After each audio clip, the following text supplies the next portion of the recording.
نحمده ونصلي على رسوله الكريم اما بعد فاعوذ بالله من الشيطان الرجيم بسم الله الرحمن الرحيم رب اشرح لي صدري ويسر لي امري واحلل عقدة من لساني يفقهوا قولي۔ السلام علیکم ورحمۃ اللہ وبرکاتہ۔ مومن اپنے ہر کام کا آغاز بسم اللہ سے کرتا ہے، اللہ کے نام سے کرتا ہے، کیونکہ اللہ ہی نے ہمیں پیدا کیا ہے، اللہ ہی ہمیں رزق دے رہا ہے، اللہ ہی کی طرف ہمیں لوٹ کر جانا ہے۔ لہذا ہمیں اس زندگی میں ہر کام کرتے ہوئے اپنے رب کو یاد رکھنا چاہیے۔ قرآن مجید کا آغاز بھی اللہ سبحانہ وتعالی نے بسم اللہ سے کیا، اور ہمارے لیے یہی مشروع کیا کہ ہم اپنا ہر قول اور عمل بسم اللہ کے ساتھ شروع کریں۔ پہلی وحی کا آغاز بھی اللہ کے نام کے ساتھ ہوا۔ جبریل امین نے پہلی مرتبہ جب نبی صلی اللہ علیہ وسلم کو قرآن مجید کی پہلی آیت سکھائی تو فرمایا اقرأ بسم ربک الذی خلق، اپنے رب کے نام سے پڑھ جس نے پیدا کیا۔ تو گویا عبادت ہو یا ہمارے دنیا کے کام ہو، ان سب میں ہمیں اپنے رب کو یاد رکھنا ہے، اور اس کے بے شمار فائدے بھی ہیں۔ اللہ سبحانہ وتعالی کا نام بابرکت ہے، لہذا جب ہم اللہ کے نام سے کوئی کام شروع کرتے ہیں تو ہمارے کاموں میں برکت پیدا ہو جاتی ہے۔ قرآن مجید میں آتا ہے تبارک اسم ربک ذو الجلال والاکرام، بہت بابرکت ہے تیرے رب کا نام جو بہت عظمت والا، اکرام والا ہے۔ جب ہم عبادت کرتے ہیں تو کہتے ہیں ایاک نعبد و ایاک نستعین، صرف تیری ہی ہم عبادت کرتے ہیں اور تجھی سے ہم مدد چاہتے ہیں، کیونکہ ہم کمزور ہیں، ہم اللہ کی عبادت کا حق ادا نہیں کر سکتے۔ اس لیے کوئی بھی کام جو عبادت کی نوعیت سے تعلق رکھتا ولی خاص عبادات سے، ان کے آغاز میں بھی اللہ کا نام لینا چاہیے، کیونکہ اس سے اللہ کی مدد حاصل ہوتی ہے، اور پھر مزید نیک کاموں کی توفیق بھی ہوتی ہے۔ انسان برائی سے بچتا ہے، شیطان کے وار سے محفوظ رہتا ہے، کیونکہ اللہ تعالیٰ کی مدد، توفیق اور سپورٹ انسان کو حاصل ہو جاتی ہے، اور انسان کے اندر کوئی فخر اور غرور نہیں آتا۔ وہ یہی سمجھتا ہے کہ جو بھی نیک کام میں کر رہا ہوں وہ اللہ کی مدد سے، اللہ کی توفیق سے ہی کر رہا ہوں، اس میں میرا اپنا کوئی کمال نہیں۔ وما توفیقی الا باللہ، نہیں مجھے توفیق مگر اللہ کے نام کے ساتھ ہی۔ پھر اسی طرح جب انسان بسم اللہ سے کام کا آغاز کرتا ہے تو انسان کو اخلاص نصیب ہوتا ہے، کیونکہ جب اللہ کا نام لیا تو اللہ کے نام کے ساتھ اللہ ہی کے لیے کام کرنا چاہیے، جو بھی کچھ ہم کریں۔ اور پھر اگر وہ کام صحیح ہے، عبادت کا ہے یا دنیاوی امور سے متعلق ہے، تو پھر ہماری نیت اور ہمارا قبلہ درست ہو جاتا ہے، انسان کو اخلاص نصیب ہو جاتا ہے۔ پھر اسی طرح یہ ہے کہ انسان جب اللہ کے نام کے ساتھ کوئی کام کرتا ہے تو اللہ کی نعمتوں کی یاد دہانی بھی ہوتی ہے۔ مثال کے طور پر اگر آپ پانی پی رہے ہیں تو جب آپ پانی پینے لگتے ہیں تو بسم اللہ کہتے ہیں، اور جب بسم اللہ کہتے ہیں تو آپ کو اللہ کی یاد آ جاتی ہے،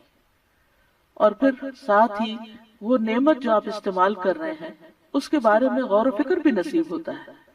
کہ یہ اللہ نے پانی پلایا ہے، اور پھر انسان کا غور و فکر اسے کہیں سے کہیں لے جاتا ہے، اس کے اندر ایک وسعت پیدا ہوتی ہے، وہ سوچتا ہے کہ یہ پانی میرے گلاس میں کہاں سے پہنچا، کس نے اتارا۔ تو ظاہر ہے کہ پانی کا پیدا کرنے والا بھی اللہ ہے، اور تمام چیزوں کو اللہ سبحانہ وتعالی نے پانی سے پیدا کیا، جیسا کہ قرآن مجید میں آتا ہے۔ ہم تک جو پانی پہنچتا ہے کچھ تو زمینی ذرائع سے اور بیسیکلی بارش کے ذریعے آتا ہے۔ بارش کیسے آتی ہے؟ سمندروں کا پانی بخارات کی شکل میں اوپر اٹھتا ہے اور پھر بادلوں کی شکل میں جہاں اللہ چاہتا ہے برساتا ہے۔ جب بادل برستے ہیں یا برف پڑتی ہے تو پہاڑوں کی چوٹیوں پر اور مختلف جگہوں پر یا تو پانی جم جاتا ہے یا پھر ندی نالوں کی شکل میں، دریاؤں کی شکل میں بہنے لگتا ہے، اور کچھ پانی رس کر زمین کے اندر چلا جاتا ہے، چشموں کی شکل اختیار کر لیتا ہے، اور پھر مختلف ذرائع سے ہوتے ہوتے وہ ہم تک پہنچتا ہے جسے ہم پیتے ہیں، اور جب پیتے ہیں تو پھر اللہ کا شکر ادا کرتے ہیں اور آخر میں الحمدللہ کہتے ہیں۔ لیکن اگر اتنے اہتمام کے ساتھ جو پانی میرے گلاس میں پہنچا اس کو میں نے اللہ کو یاد کیے بغیر، نعمت دینے والے کا نام لیے بغیر ہی اس کو پی لیا، تو اس سے بڑھ کر ناشکری کیا ہو سکتی ہے؟ پھر اسی طرح اگر انسان کھانا کھاتا ہے اور اللہ کا نام لیتا ہے تو وہ ضرور سوچتا ہے کہ کیا جو کچھ میں کھا رہا ہوں یہ اللہ کی مرضی کے مطابق بھی ہے یا نہیں، حلال ہے یا حرام ہے، اور پھر کس طریقے سے میں اس کو کھا رہا ہوں اور کس طریقے سے میں نے اس کو کمایا ہے یا مجھ تک پہنچا ہے، ان ساری چیزوں پر بھی غور و فکر ہونے لگتا ہے۔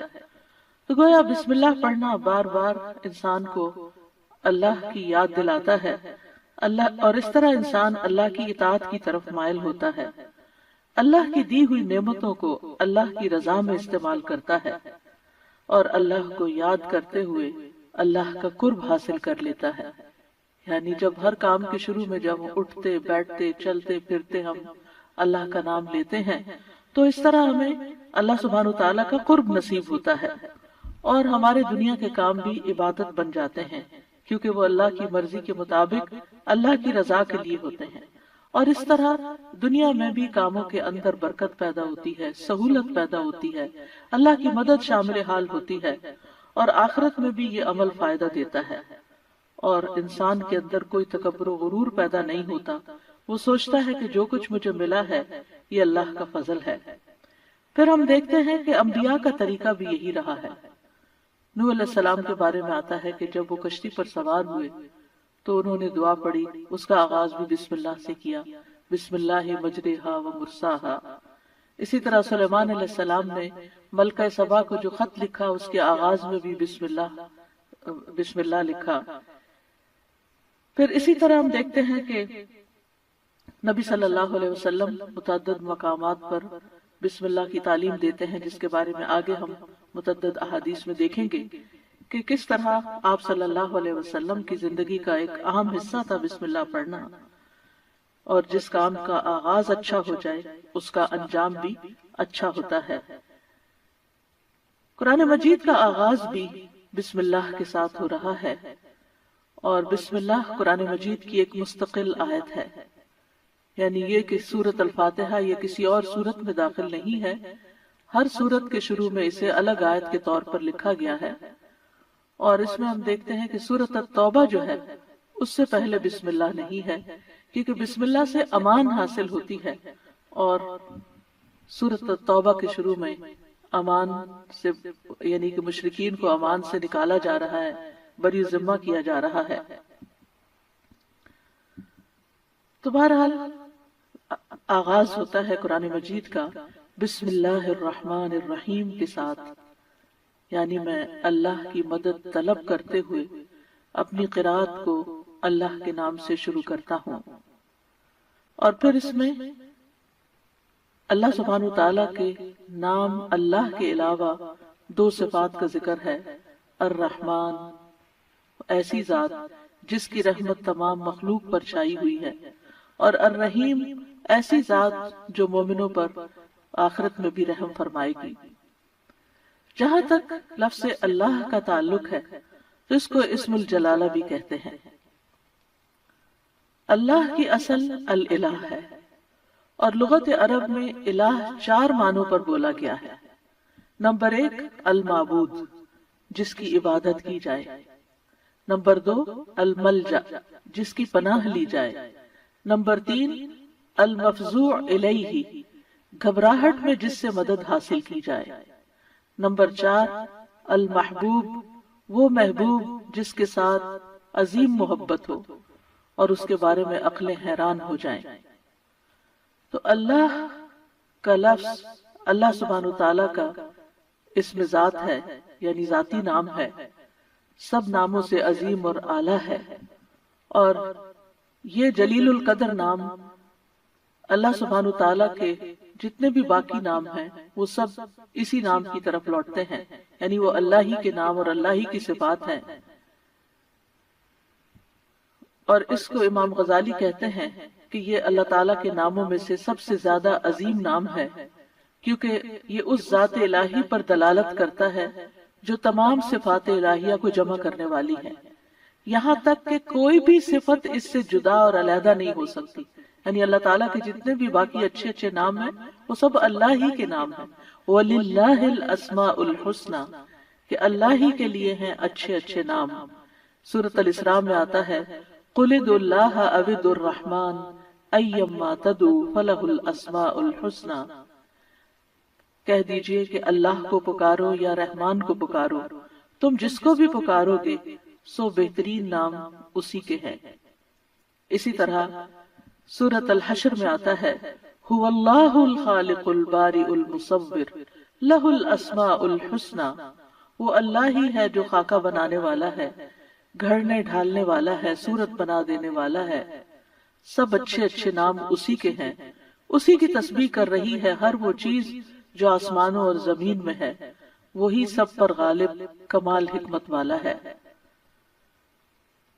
تو اس لیے بہت ضروری ہے کہ جب ہم بسم اللہ مختلف مقامات پر کہتے ہیں تو ہمیں اللہ کی پہچان بھی ہونی چاہیے۔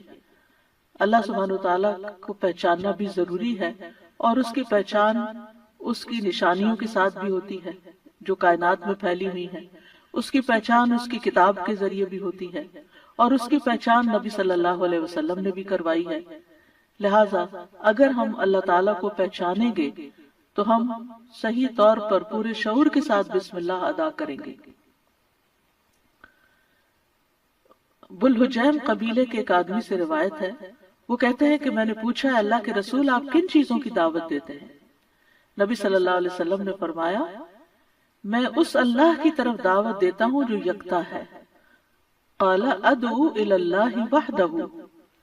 وہ اللہ کون ہے؟ اللہ وہ اللہ کہ جب تم پر کوئی مصیبت آتی ہے اور تم اسے پکارتے ہو تو وہ تمہاری مصیبت دور کر دیتا ہے، اور جب تم کسی بیابان اور جنگل میں راستہ بھول جاؤ اور اس سے دعا کرو تو وہ تمہیں واپس پہنچا دیتا ہے، جب تم قحط سالی میں مبتلا ہوتے ہو اور اس سے دعا کرتے ہو تو وہ پیداوار ظاہر کر دیتا ہے، یعنی تمہارے سب کام وہی بناتا ہے۔ لیکن یہاں خاص طور پر اس آیت کے اندر یعنی بسم اللہ الرحمن الرحیم کے اندر اللہ سبحانہ تعالیٰ نے اپنا جو تعارف کرایا ہے، اپنی جو پہچان کرائی ہے، وہ اپنی صفت رحمت کے ساتھ کروائی ہے کہ کون ہے اللہ؟ وہ جو بے حد مہربان، بہت ہی زیادہ مہربان۔ الرحمن فعلان کے وزن پر مبالغہ کا صیغہ ہے کہ جو بہت ہی زیادہ، یعنی انسان کی عقل اس کو کمپریہنڈ کر ہی نہیں سکتی کہ وہ کتنا مہربان ہے۔ اور پھر مزید اسی صفت سے، صفت رحمت ہی سے الرحیم کا لفظ آیا کہ جو بار بار رحم کرنے والا ہے۔ لہذا اللہ سبحانہ وتعالی وہی ہے جو اپنی رحمتیں نچھاور کرتا ہے، اور رحمت کا مطلب ہے نرمی اور شفقت کرنے والا۔ گویا اللہ سبحانہ وتعالی کی صفات میں اللہ تعالیٰ کے اپنے بندوں کے ساتھ، اپنی مخلوق کے ساتھ معاملہ کرنے میں نرمی اور شفقت ہے۔ اور رحمان اور رحیم دونوں صفات اللہ ہی کی ہیں، دونوں نام اللہ ہی کے ہیں، لیکن دونوں میں تھوڑا فرق ہے۔ رحمان ایسی رحمت والا جس کی رحمت دنیا کی تمام مخلوقات کو اور آخرت میں مومنوں کو بھی شامل ہے، یعنی یہ رحمت عام ہے۔ اور اسی نام سے اللہ سبحانہ وتعالیٰ نے اپنے آپ کی پہچان کروائی کہ الرحمن علی العرش استویٰ، وہ بے حد رحم فرمانے والا عرش پر بلند ہوا۔ اور رحیم سے مراد ایسی رحمت والا کہ جو قیامت کے دن صرف مومنوں کے لیے ہوگی۔ اور ہم جانتے ہیں کہ اللہ سبحانہ وتعالیٰ کی رحمت کے 100 حصے ہیں، جس میں سے صرف ایک حصہ دنیا میں اتارا ہے، باقی اللہ سبحانہ وتعالیٰ نے آخرت کے لیے، یعنی اس کی باقی رحمتیں 99 جو ہیں وہ آخرت کے لیے ہے جس کی بنا پر وہ بندوں کی بخشش فرمائے گا۔ یہاں دونوں ناموں کو اکٹھا کیوں کیا گیا ہے؟ اللہ سبحانہ وتعالیٰ کے دونوں نام الرحمن اور رحیم کا مل کر آنا اللہ سبحانہ وتعالیٰ کی رحمت کے مزید کمال کو بیان کرتا ہے۔ اور اس کے بارے میں ابن القیم رحمہ اللہ کہتے ہیں کہ جہاں تک الرحمن اور رحیم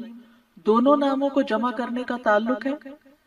تو اس کا معنی ان دونوں معنوں سے اچھا ہے جو معنی ان کے الگ الگ بیان کیے جاتے ہیں، یعنی وہ مزید جمع ہو جاتا ہے۔ اور وہ یہ ہے کہ الرحمن اللہ کی قائم صفت پر دلالت کرتا ہے اور لفظ الرحیم اللہ کی مخلوق پہ کی جانے والی رحمت سے تعلق رکھتا ہے۔ پس نام اللہ یعنی پہلا نام جو ہے اللہ کی ذاتی صفت یعنی ذاتی صفت رحمت پہ دلالت کرتا ہے، اور دوسرا نام اللہ کے فعل پر دلالت کرتا ہے کہ اللہ اپنی رحمت کے ساتھ مخلوق پر رحم فرماتا ہے۔ اور ابن قیم یہ بھی کہتے ہیں کہ ان دونوں صفات کو جمع کرنے کا یہ فائدہ ہے کہ اللہ نے دنیا میں جلد اور آخرت میں بعد میں واقع ہونے والی رحمت کی خبر دی ہے، اور اللہ کی خاص اور عام رحمت کے متعلق خبر دی گئی ہے، اور اللہ کی رحمت اس کے غضب پر غالب ہے۔ ابو ہریرہ کہتے ہیں کہ رسول اللہ صلی اللہ علیہ وسلم نے فرمایا، جب اللہ مخلوق کو پیدا کر چکا تو اس نے اپنی کتاب لوح محفوظ میں لکھا جو اس کے پاس عرش پر موجود ہے کہ میری رحمت میرے غضب پر غالب ہے، اور اس کی رحمت بہت وسیع ہے۔ قرآن مجید میں آتا ہے وَرَحْمَتِي وَسِعَتْ كُلَّ شَيْءٍ، میری رحمت نے ہر چیز کو گھیر رکھا ہے۔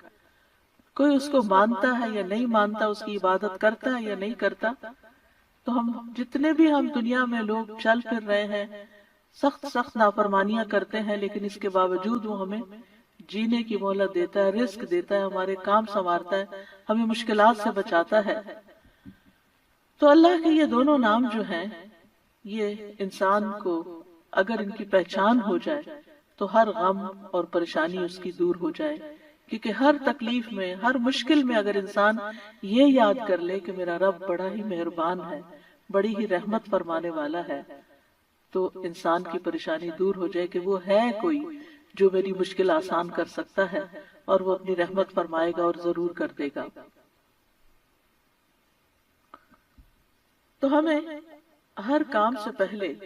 بسم اللہ پڑھنی چاہیے، کیونکہ اللہ سبحانہ وتعالیٰ کا نام لینے والا کامیاب ہوتا ہے، اور جیسے کہ قرآن مجید میں آتا ہے قد افلح من تزکا وذکر اسم ربہ فصلی، بے شک کامیاب ہو گیا جو پاک ہوا اور اس نے اپنے رب کا نام یاد کیا، یعنی رب کا یہ نام لینا کامیابی کی علامت ہے، کامیابی کی ضمانت ہے۔ اور پھر نماز پڑھی، یعنی اس آیت کا ترجمہ ہے۔ اور صبح و شام خاص طور پر اللہ کا نام لینا چاہیے۔ سورۃ الانسان میں آتا ہے وَاذْكُرِ اسْمَ رَبِّكَ بُكْرَةً وَأَصِيلًا، اور اپنے رب کا نام صبح اور پچھلے پہر یاد کیا کرو۔ تو بہرحال اللہ کا نام لینا برکت کا سبب ہے۔ ایک شخص نے نبی صلی اللہ علیہ وسلم سے کہا، ہم کھانا تو کھاتے ہیں لیکن ہم سیر نہیں ہوتے، ہمارا پیٹ نہیں بھرتا۔ آپ نے فرمایا شاید تم الگ الگ کھاتے ہو، اپنے کھانے پہ جمع ہو جایا کرو اور کھانے کے وقت اللہ کا نام لیا کرو، وہ تمہارے لیے اس کھانے میں برکت ڈال دے گا۔ یعنی یہ مطلب یہ ہے کہ اگر تھوڑا بھی ہوگا تو تمہارا پیٹ بھر جائے گا اور تمہاری بھوک مٹ جائے گی۔ اسی طرح اللہ کا نام لینے سے انسان کو ہر طرح کی حفاظت بھی ملتی ہے۔ جابر بن عبداللہ سے مروی ہے کہ رسول اللہ صلی اللہ علیہ وسلم نے فرمایا، جب رات کا آغاز ہو یا جب شام ہو جائے تو اپنے بچوں کو روک لو، گھر سے باہر نہ نکلنے دو، کیونکہ اس وقت شیاطین پھیل جاتے ہیں۔ پھر جب رات کی ایک گھڑی گزر جائے تو انہیں چھوڑ دو اور دروازے بند کر لو، اس وقت اللہ کا نام لو، کیونکہ شیطان بند دروازے نہیں کھول سکتا۔ اللہ کا نام لے کر اپنے مشکیزوں کا منہ باندھو، اللہ کا نام لے کر اپنے برتنوں کو ڈھک دو، خواہ کسی چیز کو چوڑائی میں رکھ کر ہی اس کو ڈھکو، اور اپنے چراغ سونے سے پہلے بجھا دیا کرو۔ تو اس سے کیا پتہ چلتا ہے کہ رات کو آخری کام جو کر رہا ہوتا ہے انسان، چاہے کیسی تھکاوٹ کیوں نہ ہو، یہ کام وہ ہیں جو تقریباً سب لوگ کرتے ہیں، تو ان سب چیزوں پر بھی بسم اللہ پڑھنی چاہیے اس وقت بھی اللہ کا نام لینا چاہیے۔ پھر اسی طرح اللہ کا نام لینے سے انسان اچانک پہنچنے والی مصیبت سے بھی محفوظ رہتا ہے۔ عثمان بن عفان کہتے ہیں میں نے رسول اللہ صلی اللہ علیہ وسلم سے سنا، آپ فرماتے تھے جس نے شام کو 3 بار یہ دعا پڑھ لی اسے صبح تک کوئی اچانک مصیبت نہیں آئے گی، کوئی اچانک مصیبت نہیں آئے گی۔ یعنی اس کا مطلب نہیں کہ دوسری آ جائے گی، یعنی ایک دم کسی قسم کی پریشانی اس کو لاحق نہیں ہوگی۔ اور وہ دعا ہے بسم اللہ الذی لا یضر مع اسمہ شیء فی الارض ولا فی السماء وہو السمیع العلیم۔ اللہ کے نام سے، وہ ذات کہ اس کے نام سے کوئی چیز زمین میں ہو یا آسمان میں نقصان نہیں دے سکتی، اور وہ خوب سنتا ہے اور خوب جانتا ہے۔ اور جس نے صبح کے وقت یہ دعا پڑھ لی اسے شام تک کوئی اچانک مصیبت نہیں آئے گی، اور جب شام کو کوئی پڑھ لے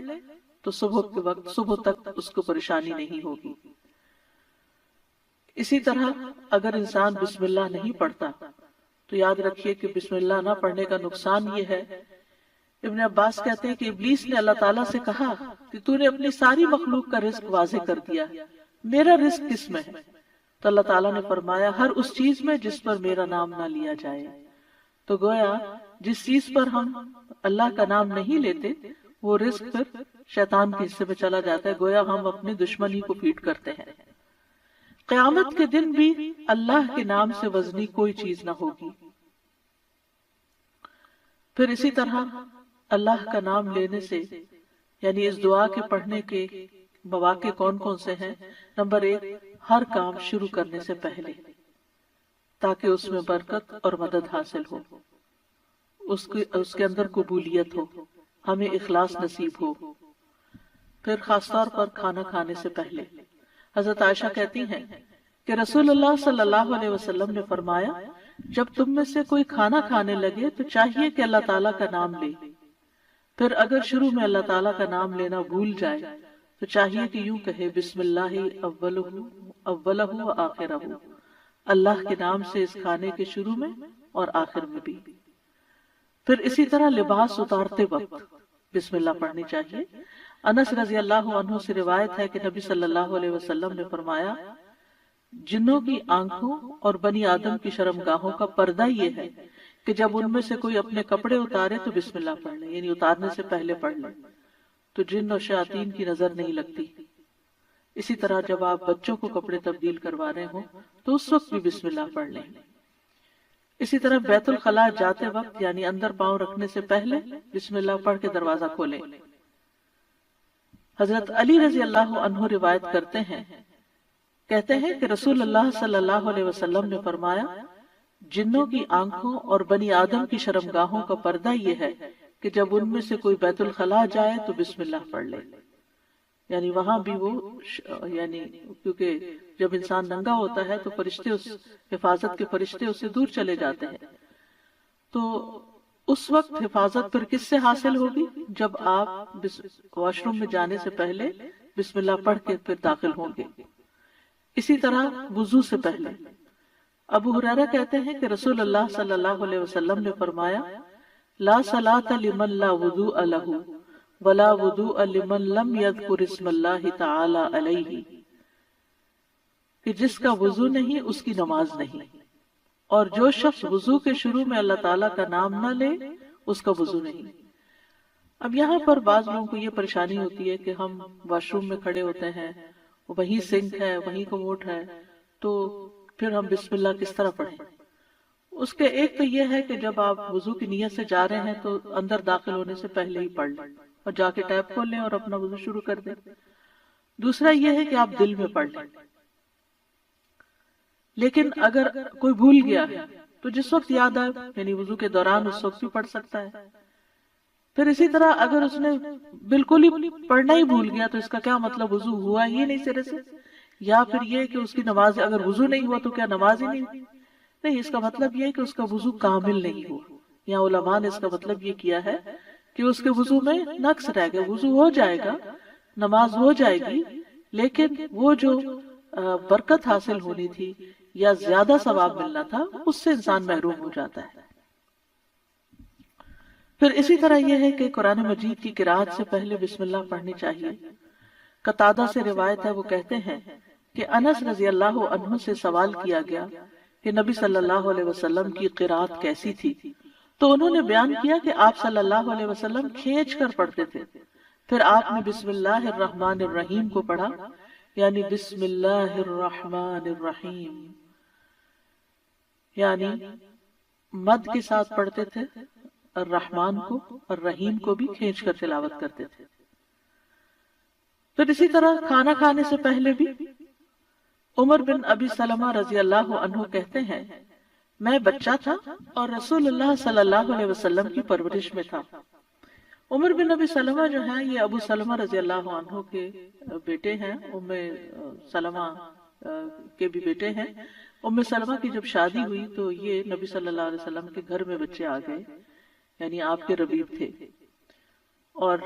آپ کی پرورش میں تھے۔ تو وہ کہتے ہیں کہ کھانا کھاتے وقت میرا ہاتھ برتن میں چاروں طرف گھوما کرتا جیسے بچے عام طور پر کرتے ہیں۔ تو رسول اللہ صلی اللہ علیہ وسلم نے مجھ سے فرمایا، اے لڑکے بسم اللہ پڑھ لیا کرو اور دائیں ہاتھ سے کھایا کرو، اور برتن میں وہاں سے کھایا کرو جو جگہ تم سے نزدیک ہو، یعنی اپنے سامنے سے کھاؤ۔ وہ کہتے ہیں کہ چنانچہ اس کے بعد میں ہمیشہ اسی ہدایت کے مطابق کھاتا رہا۔ تو یہ کھانا یعنی ٹیبل مینرز ہیں، کھانا کھانے کے آداب ہیں، اور اس میں نہ صرف یہ کہ بڑوں کو اس کا اہتمام کرنا چاہیے بلکہ بچوں کو بھی سکھانا چاہیے۔ پھر اسی طرح گھر میں داخل ہوتے وقت بسم اللہ پڑھ کر داخل ہوں۔ جابر رضی اللہ عنہ سے روایت ہے، وہ کہتے ہیں کہ میں نے رسول اللہ صلی اللہ علیہ وسلم کو فرماتے ہوئے سنا، جب آدمی اپنے گھر میں داخل ہوتا ہے تو وہ داخل ہوتے وقت اور کھانا کھاتے وقت اللہ کا نام لیتا ہے تو شیطان کہتا ہے کہ آج تمہارے لیے اس گھر میں نہ رات گزارنے کی جگہ ہے اور نہ ہی رات کا کھانا ہے۔ اور اگر وہ داخل ہوا لیکن اپنے داخل ہوتے ہوئے اللہ کا نام نہ لیا تو کہتا ہے تم نے رات گزارنے کی جگہ پا لی، اور اگر اپنے کھانا کھانے کے وقت اللہ کا نام بھی نہ لے انسان تو شیطان کہتا ہے تم نے رات گزارنے کی جگہ اور رات کا کھانا پا لیا، یعنی ہماری چیزوں میں پھر اس کی شراکت ہو جاتی ہے۔ اب دیکھیں کہ بہت سارے مسائل اور بہت ساری بیماریاں عام ہو چکی ہیں جن کی بعض اوقات تشخیص بھی نہیں ہو پاتی، اور پھر ہم بعض اوقات یہ سمجھتے ہیں کہ شاید جادو ہو گیا ہے یا پھر یہ کہ کوئی نظر لگ گئی ہے، لیکن اگر ہم ان آداب کا خیال رکھیں تو انشاءاللہ شیطان جو ہمارا دشمن ہے اس کے شر سے محفوظ رہیں گے۔ نہ صرف یہ کہ خود اپنے لیے بلکہ اپنے گھر والوں کے لیے بھی ان کو تعلیم بھی دیں اور ان کو یاد دہانی بھی کرائیں، اور ان کی پروٹیکشن کا انشاءاللہ بہترین سر و سامان ہوگا۔ اسی طرح رات کو سونے سے پہلے بسم اللہ پڑھ کر بستر جھاڑنا چاہیے۔ رسول اللہ صلی اللہ علیہ وسلم نے فرمایا، صحیح مسلم کی روایت ہے، جب تم میں سے کوئی اپنے بستر پر جائے تو اسے چاہیے کہ وہ اپنے تہبند کا کونا پکڑے اور اس سے اپنا بستر جھاڑ لے اور بسم اللہ پڑھ لے، کیونکہ وہ نہیں جانتا کہ کون اس کے بعد اس کے بستر پر آیا۔ یہ بات بڑی اہم ہے کہ کون، وہ نہیں جانتا۔ تو اس سے یعنی کہ صرف انسان نہیں بلکہ جن ملکوں کے اندر بچھو، کیڑے مکوڑے عام گھومتے پھرتے ہیں اور خاص طور پر گرمیوں کے موسم میں نکل آتے ہیں، یہ لوگ کھلی چھت میں یا کھلی فضا میں سوتے ہیں، تو بازو کا چارپائیاں سارا دن وہیں بچھی رہتی ہیں، تو معلوم نہیں کہ بستر کے اندر یا بیڈ کے اندر کون سی ایسی چیز گھس گئی کہ جس کو جھاڑنے سے وہ نکل جائے گی۔ دوسرا یہ کہ بعض اوقات یہ جو ہمارے سارا دن بنے ہوئے بستر رہتے ہیں تو اس کے بارے میں علماء کہتے ہیں کہ بعض اوقات جنات بھی ان پہ آ کر لیٹ جاتے ہیں، تو کئی لوگوں کو بری بری خوابیں آتی ہیں، رات کو ان کی نیند ڈسٹرب رہتی ہے۔ لیکن اگر آپ یہ مسنون عمل کریں تو ایسی چیزوں میں کمی واقع ہو جاتی ہے۔ تو یہاں پر نبی صلی اللہ علیہ وسلم نے تہبند کا کونا فرمایا، آپ کوئی بھی کپڑا لے سکتے ہیں، کوئی ٹاول لے سکتے ہیں، اپنا دوپٹے کا ہی کونا پکڑ کے ایک اس سے جھاڑ دیں۔ اور یہ بھی کہا جاتا ہے کہ ہم جب ایک رات سوتے ہیں تو وہ ڈیڈ سیل جو ہوتے ہیں وہ بستر پر ہی رہ جاتے ہیں، اور وہ بھی کئی بیماریوں کا باعث بنتے ہیں جب وہ بستر پر ہی لگے رہتے ہیں اور ان کو جھاڑا نہیں جاتا۔ تو بہرحال گرد و غبار ہو یا ڈیڈ سیلز ہو یا کیڑے مکوڑے ہو یا کچھ بھی نہ ہو، تب بھی نبی صلی اللہ علیہ وسلم نے جو طریقہ سکھایا ہے اس پر عمل کرنا چاہیے۔ اسی طرح جب آپ صلی اللہ علیہ وسلم اپنے بستر پر تشریف لے جاتے تو فرماتے اللہم بسمک احیا و اموت، یعنی اس وقت بھی بسم اللہ پڑھتے، اے اللہ تیرے نام کے ساتھ میں زندہ ہوتا ہوں اور تیرے نام کے ساتھ میں مرتا ہوں۔ اسی طرح سوار ہوتے وقت بھی بسم اللہ پڑھنا چاہیے۔ ابو لاس الخزائی رضی اللہ عنہ سے مروی ہے، کہتے ہیں کہ رسول اللہ صلی اللہ علیہ وسلم نے ہمیں حج کے لیے صدقہ کے اونٹوں میں سے ایک کمزور اونٹ پہ سوار کیا، تو ہم نے عرض کیا یا رسول اللہ، ہمیں لگتا ہے یہ اپنی کمزوری کے سبب ہمارا بوجھ نہیں اٹھا سکے گا۔ تو آپ صلی اللہ علیہ وسلم نے فرمایا ہر اونٹ کی کوہان پر ایک شیطان ہوتا ہے، جب تم اس پر سوار ہونے لگو تو اللہ کا نام لے کر سوار ہو جیسا کہ تمہیں حکم دیا گیا، پھر اسے اپنے قابو میں کر لو، اللہ اسے سواری کے قابل کر دے گا۔ اور آج کے دور میں بھی بہت سے لوگ اونٹوں پہ سوار ہوتے ہیں، گھوڑوں پہ سوار ہوتے ہیں، اور گاڑیاں تو خیر عام ہیں، تو اس کا یہ مطلب نہیں کہ صرف جب اونٹ پر ہی سوار ہو تو بسم اللہ پڑھیں۔ گاڑی پر سوار ہوتے ہوئے، دروازہ کھولتے ہوئے، سیٹ پہ بیٹھتے ہوئے، گاڑی سٹارٹ کرتے ہوئے اگر سوچے کہ بسم اللہ کہنے میں وقت کتنا لگتا ہے، 2 لفظ ہی تو کہنے ہوتے ہیں، لیکن اللہ کی مدد شامل حال ہو جاتی ہے، انسان نقصان سے بچ جاتا ہے، وہ سفر محفوظ ہو جاتا ہے۔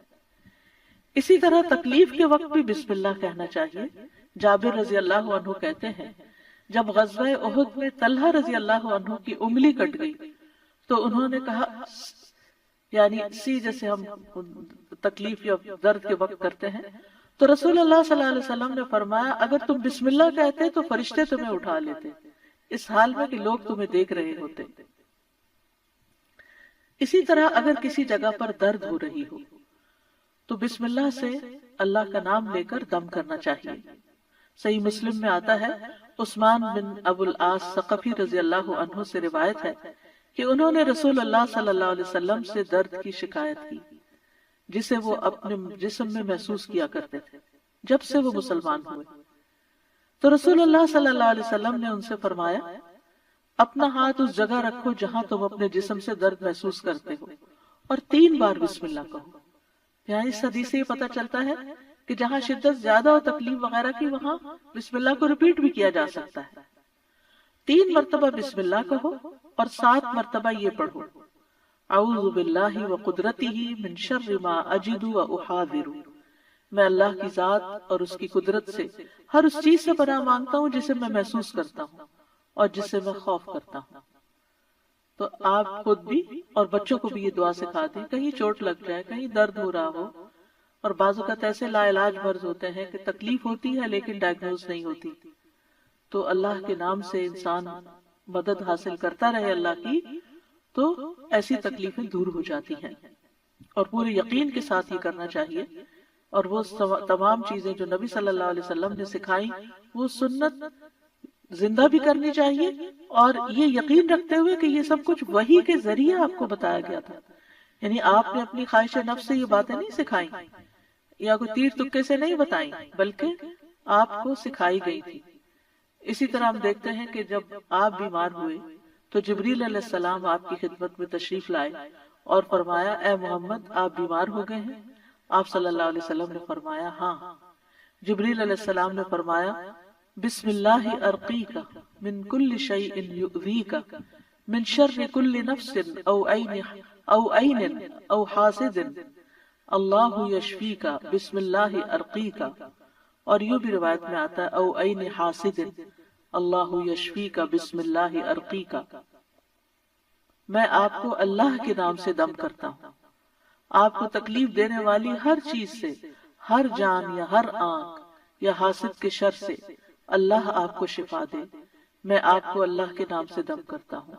اس میں آپ دیکھیے کہ ہر تکلیف دینے والی چیز سے، بعض اوقات انسان کھانا ہی ایسا کھا لیتا ہے کہ جس سے بیمار پڑ جاتا ہے،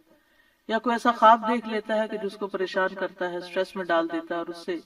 انسان بیمار ہو جاتا ہے، یا اسی طرح بعض لوگوں کی نظر لگ جاتی، بعض لوگوں کا حسد ہوتا ہے۔ تو ان سب بیماریوں کو جو ہم جانتے ہیں اور جن کی روٹ کاز ہمیں معلوم ہی نہیں، ان سب کے لیے بھی بہترین دم ہے جو جبریل علیہ السلام نے خود نبی صلی اللہ علیہ وسلم پر کیا۔ تو اس لیے ان چھوٹی چھوٹی دعاؤں کو ہمیں یاد کر لینا چاہیے۔ اگر یاد کرنے میں مشکل ہوتی ہے، بعض لوگوں کا حافظہ کمزور ہوتا ہے، تو پھر یہ رقیہ آپ لکھ کے بھی اپنے پاس رکھ سکتے ہیں، اور اپنے گھر والوں کو، اپنے پیاروں کو خود دم کر سکتے ہیں۔ اسی طرح آپ دیکھیے کہ ہم بستری کے وقت بھی بسم اللہ کا حکم ہے، یعنی اس سے یہ پتہ چلتا ہے کہ چاہے آپ نماز پڑھ رہے ہیں یا قرآن پڑھ رہے ہیں یا پھر عین دنیا کے کوئی کام کر رہے ہیں، تو آپ بسم اللہ سے ان کا آغاز کریں۔ ابن عباس کہتے ہیں، اور وہ اس حدیث کو نبی صلی اللہ علیہ وسلم تک پہنچاتے ہیں کہ آپ نے فرمایا، جب تم میں سے کوئی اپنی بیوی کے پاس آئے تو کہے بسم اللہ اللہم جنبنا الشیطان وجنب الشیطان ما رزقتنا، اللہ کے نام کے ساتھ، اے اللہ ہمیں شیطان سے بچا اور شیطان کو اس چیز سے دور رکھ جو اس کے نتیجے میں تو ہمیں عطا فرمائے۔ یہ دعا پڑھنے کے بعد میاں بیوی کو جو اولاد ملے گی اسے شیطان نقصان نہیں پہنچا سکتا، یعنی اتنا فائدہ ہے اس دعا کا، یعنی عین اس وقت بھی اللہ کے نام کو، اللہ کی یاد کو نہیں بھولنا چاہیے۔ پھر اسی طرح جانور ذبح کرتے وقت قرآن مجید میں آتا ہے وَالْبُدْنَ جَعَلْنَاهَا لَكُم مِّن شَعَائِرِ اللَّهِ لَكُمْ فِيهَا خَيْرٌ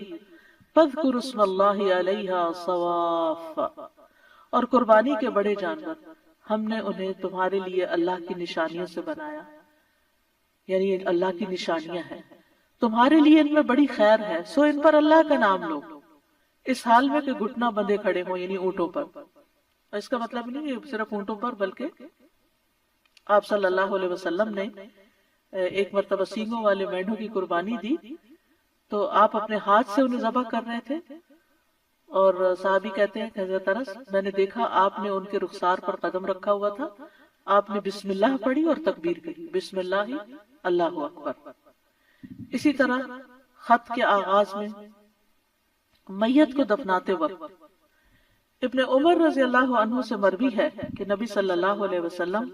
جب میت کو قبر میں اتارتے تو فرماتے بسم اللہ وعلی سنت رسول اللہ، اللہ کے نام سے اور رسول اللہ صلی اللہ علیہ وسلم کے طریقے پر۔ تو گویا آغاز بھی اللہ کے نام سے اور زندگی کا آخری مرحلہ بھی اللہ کے نام سے۔ تو کرنے کے کام یہ ہیں کہ ہر کام شروع کرنے سے پہلے اللہ کا نام لیں، تاکہ آغاز اچھا ہو تو انجام بھی اچھا ہو۔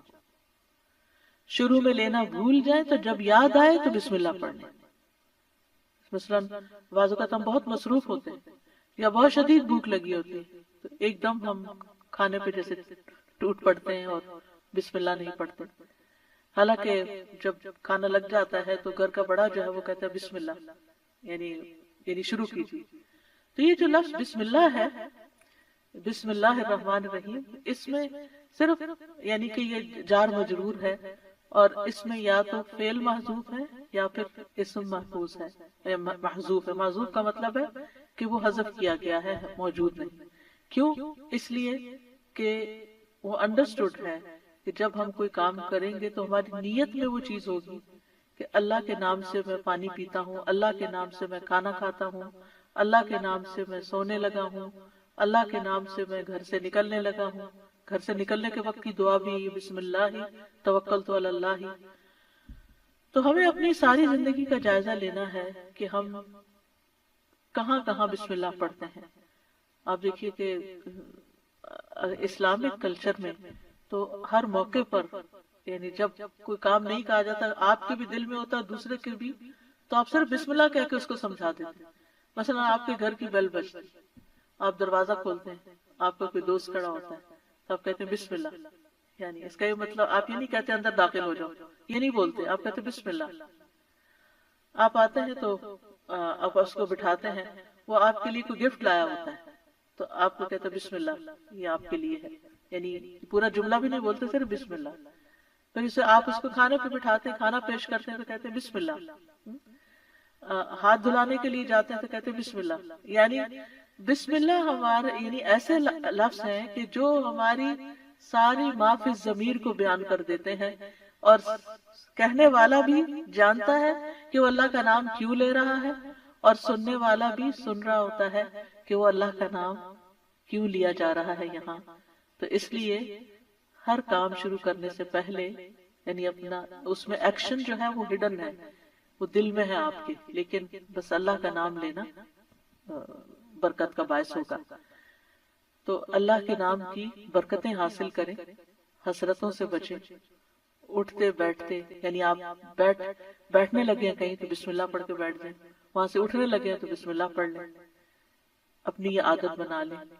اور بچوں کے سامنے ذرا اونچی آواز سے بسم اللہ کہیں تاکہ وہ سنیں اور بار بار سنتے رہیں۔ مجھے یاد ہے بچپن میں جب کوئی بچہ گر جاتا تھا تو ہماری پھوپھی ہمارے ساتھ رہتی تھی، تو اس وقت بھی بسم اللہ پڑھتی، پھر اٹھاتے ہوئے، پھر اس چوٹ کو سہلاتے ہوئے،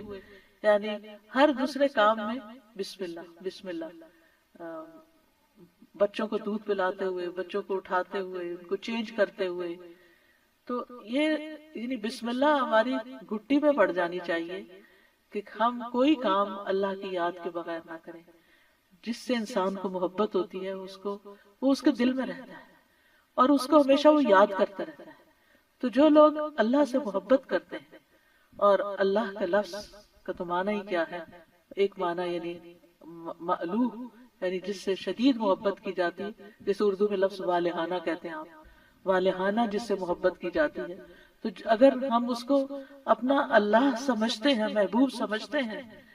اور اس سے والہانہ محبت کرتے ہیں اور اس کی طرف پناہ لینا چاہتے ہیں، اپنے دشمن سے بچنا چاہتے ہیں، تو پھر اس کے لیے آپ اپنی عادت بنا لیں۔ اور جتنے مقامات کا میں نے ذکر کیا ہے ان پر تو خاص طور پر بسم اللہ کہنا نہ بھولیں۔ انشاءاللہ آپ دیکھیں گے کہ اس کی برکت سے، کہتے ہیں نا بسم اللہ کی برکت، تو بسم اللہ کی برکت سے آپ کی زندگی کے بہت سے کام آسان ہوں گے، بہت سی پریشانیوں سے نجات ملے گی۔ تو آئیے ایک دفعہ ہم خوبصورت آواز میں بسم اللہ سن لیتے ہیں۔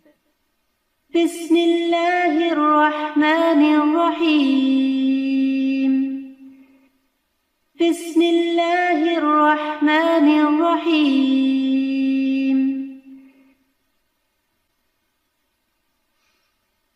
بسم اللہ الرحمن الرحیم، اور اسی کے ساتھ بسم اللہ الرحمن الرحیم۔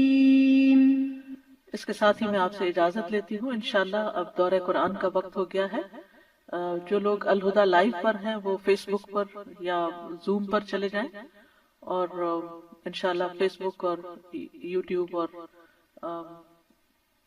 زوم پر انشاءاللہ دورہ قرآن پیش کیا جائے گا، اور کل انشاءاللہ اسی وقت 2 بجے پھر آپ کے ساتھ دوسرے پارے سے ایک آیت کا انتخاب کر کے آپ کے ساتھ بات چیت ہوگی۔ اس وقت تک کے لیے آپ سب کو اللہ کی حفاظت میں دیتی ہوں۔ اللہ سبحانہ وتعالی ہمارا یہ رمضان کا مہینہ، کیونکہ یہ رمضان اسپیشل ہے، رمضان کے سلسلے کی ایک کڑی ہے، اور اس وجہ سے اس کو رکھا گیا ہے، یعنی ہر پارے سے صرف ایک آیت کو سلیکٹ کیا گیا ہے تاکہ ہم ایک آیت کو سمجھ بھی جائیں اور اس کو اپنی زندگی میں لے آئیں، تاکہ ہمارا علم ہم پر بوجھ نہ ہو، ہمارے لیے عمل کرنا آسان ہو۔ یعنی کبھی یہ روایت رہی کہ ایک دن میں ایک سپارہ پورا پڑھ لیا جائے، کبھی تیز بارش ہوتی، اور کبھی ایک دن میں بس ایک آیت ہی سمجھ لی جائے۔ تو اصل مقصد کیا ہے؟ تدبر اور عمل، کہ ہم غور و فکر بھی کریں اور اس کے ساتھ ساتھ عمل بھی کریں۔ وآخر دعوانا ان الحمد للہ رب العالمین، سبحانک اللہم وبحمدک، اشہد ان لا الہ الا انت، استغفرک واتوب الیک۔ السلام علیکم ورحمۃ اللہ وبرکاتہ۔